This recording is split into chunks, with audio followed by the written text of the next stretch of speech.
Audio Jungle.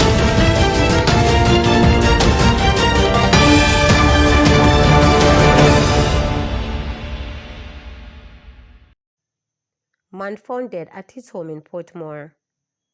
The police are probing the death of a man who was found bleeding on his bed inside his home in Portmore, St. Catherine early yesterday morning. The deceased has been identified as 37-year-old laborer Andre Hyman of Smith Avenue in Newland. According to reports, around 2:30 a.m., Hyman was found lying on his back in his bed at home with blood coming from his mouth. He was assisted to hospital where he was pronounced dead. The Bridgeport Criminal Investigations Branch is leading the probe into the circumstances surrounding his death.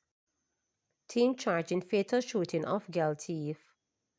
A 19-year-old construction worker has been stopped with several charges including murder in relation to the fatal shooting of a woman known as girl thief in Tavares Garden, St. Andrew last year. Charged is Mr. Swaby, otherwise called Noah, of the community. Swaby is also facing possession of prohibited weapon, unauthorized possession of ammunition, and using a firearm to commit a felony charges stemming from the incident. The deceased is 26-year-old Janelle Palmer, otherwise called Girl Thief, also a construction worker of the same community. Reports from the Hunts Bay Police are that about 2 p.m. on Tuesday, October 8, 2024, Palmer was visiting a relative when she was attacked by men armed with guns who shot her several times. The police were summoned, and upon their arrival, Palmer was seen with gunshot wounds to the upper body. She was rushed to hospital where she was pronounced dead. Swaby was arrested at a later date during an operation. He was charged on Tuesday following an interview in the presence of his attorney. His court date is pending. Jamaica assessing impact of U.S. foreign aid freeze, says Maurice Dixon. Information Minister Dr. Dana Maurice Dixon says the government is assessing the potential impact of the global freeze on foreign aid by the United States on Jamaica. Maurice Dixon, speaking at yesterday morning's post-cabinet press briefing, indicated that the matter is under active consideration, noting that the National Security Council met last Thursday to discuss the issue. We've not been ignorant of them. We've been looking at them. We've been assessing them. The Ministry of Foreign Affairs have been in constant dialogue with our U.S. partners, as they always have, and the ministry will be giving further updates in short order in relation to this, she stated. We've been looking at these matters and developing positions in relation to response to them, she added. U.S. President Donald Trump ordered that 90 days freeze last week to allow time for a review of which humanitarian development and security programs will continue receiving funding from the United States. Trump also paused federal grants and loans within the United States, but a judge temporarily blocked that effort on Tuesday. According to the Associated Press, U.S.-funded aid programs worldwide were firing staff and shutting down or preparing to halt operation as the freeze on nearly all foreign assistance brought their work to a sudden stop. JIS journalist to be guest speaker at the New York Gala. Senior journalist Garfield Angus will be the guest speaker at the Trailblazer Awards and Fundraising Gala hosted by the New York-based charity The Pollyanna Project on March 1. Angus, a journalist for 32 years, including 17 others at the state-run Jamaican Information Service JIS, has written extensively on wide-ranging issues, including the work of the Pollyanna Project, which is headed by the Jamaican-born philanthropist Donna Moore Stewart. In her letter of invitation, Moore Stewart described Angus as a trailblazer in journalism who had enlightened countless minds and significantly advanced humanitarian efforts, including the work of the Pollyanna Project. We are deeply grateful for your unwavering support and for the impactful stories shared by the Jamaican Information Service that have amplified our mission over the past 30 years, Moore Stewart stated. She said her organization would be honored to feature the JIS logo for the March 1 event in New York. Over the years, the Pollyanna Project has donated extensively to the cause of children in Jamaica and West Africa. In October 2021, Moore Stewart was honored by the St. Catherine Municipal Corporation for her organization's contribution to community development in St. Catherine and wider Jamaica. KSAMC sets up review panel for development approval process. Mayor of Kingston Andrew Swaby has announced the establishment of a 3-member review panel aimed at enhancing transparency and accountability in the Kingston and St. Andrew Municipal Corporation's development approval process. The KSAMC says the independent panel will undertake a comprehensive assessment of the procedures, laws and regulations, governing the Municipal Corporation's Planning and Development Framework.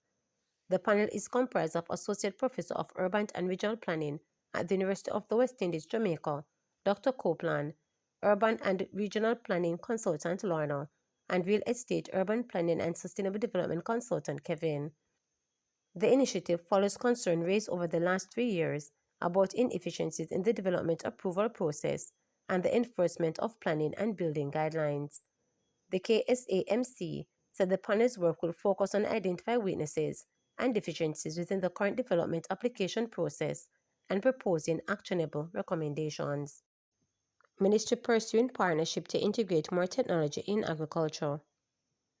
The Ministry of Agriculture, Fisheries and Mining is looking to partner with private sector companies to integrate more technology to improve farming practices, particularly on small farms.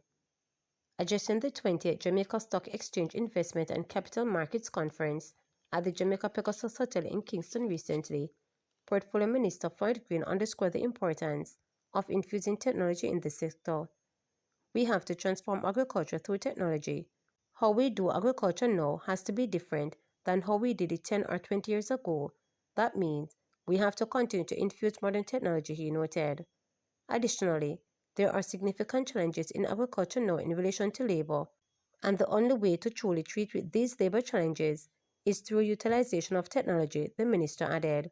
Consequently, Green said the ministry is seeking to forge partnership with technology stakeholders. He advised that he has met with young people who have developed artificial intelligence AI models for the sector, while underscoring that financing is critical for the rollout of the targeted initiatives. Green revealed extension officers are being trained in the use of technology to help farmers make better decisions about their farm. He cited as example unmanned aerial vehicles, UAVs, or drones, which he said will reduce the amount of time a farmer spends on a particular task. We are now training drone pilots because the reality is that things like land clearance, things like fertilization, we are going to have to move from one man walking through for 2 days to a drone coming in and doing it in 15 minutes. We're training so that our extension services will have the know-how, but ideally, we are looking to do it in a partnership with the private sector companies to drive this, the minister noted. Meanwhile, Green informed that the ministry has partnered with Food and Agriculture Organization FOA to improve agricultural practices. We do have a project now where we are trying to get into small farms and put in smart devices that will tell the temperature of the soil, that will send off a notification using the phone so the farmer knows that he needs to water now. We are doing a number of those things on our small farms to get our farmers up to speed, he stated. The minister indicated that other initiatives are being undertaken with the organic organization. We are rolling out a program with the organic organization to help our farmers learn about soil, soil health, and composting, organics, so it's work in progress, he noted.